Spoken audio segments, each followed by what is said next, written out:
Support us by subscribing, ring the notification bell, press all. Defense is always a great offense, so when you start doing the show of force, quick counterfire missions, getting to that left of launch and preventing defense from ever needing to play is a pretty powerful concept. So particular to our mission, counter-rocket artillery mortar, we had to go into both our headquarters battery and our maintenance company, pull all of the deployable soldiers out of those and put them on the guns. So I have cooks, I have supply sergeants, I have medics, I have all the MOSs in the Army that you could ever imagine manning our guns.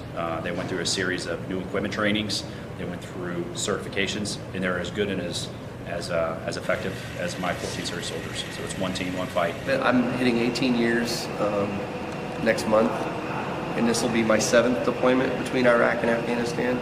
Air defense in general is very, very highly deployed. It doesn't matter where you're at, whether it's Patriot, CRAM, Shorad, we deploy a lot.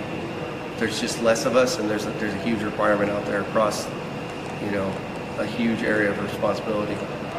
Most people deploy to kill the enemy, but we deploy to protect the friendly forces.